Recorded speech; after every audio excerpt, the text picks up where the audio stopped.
Dalam kunjungannya ke Provinsi Aceh, Menteri Sosial Khofifah Indar Parawangsa menyambangi 3 rumah keluarga miskin di Banda Aceh.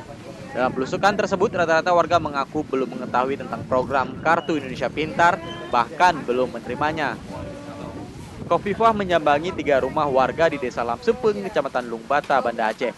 Setelah berdiskusi dengan pemilik rumah, Mensos mengakui masih terdapat warga miskin yang belum mengetahui tentang program Kartu Indonesia Pintar, bahkan belum pernah menerimanya. Padahal mereka menerima bantuan program Keluarga Harapan atau PKH dan Kartu Perlindungan Sosial. Mensos memerintahkan Kepala Dinas Sosial Provinsi Aceh maupun Kepala Desa untuk segera memproses warganya untuk mendapatkan Kartu Indonesia Pintar. Menurut Mensos, pemerintah akan terus menyisir untuk memastikan semua keluarga miskin mendapatkan Kartu Indonesia Pintar. Apalagi kartu ini diprioritaskan bagi anak-anak yang masih duduk di bangku sekolah.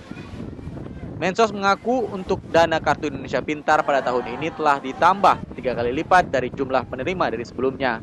Pada tahun 2014 lalu, hanya 11,5 juta penerima dan pada tahun 2015 ini menjadi 20,3 juta orang.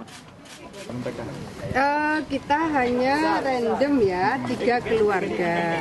Tapi dari 3 keluarga ini kita bisa mengambil 1 titik untuk bisa dijadikan starting point kita saling berbenah.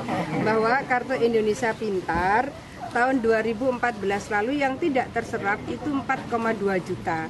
Sementara sekarang pemerintah menyiapkan 3 kali lipat lebih dari stok 2014. Seperti diketahui, pemerintah memberikan dana pendukung bagi pelajar melalui Kartu Indonesia Pintar untuk pelajar tingkat SD sebesar Rp45.000 per tahun, siswa SMP sebesar Rp750.000 per tahun, dan siswa SMA sebanyak Rp1 juta per tahun.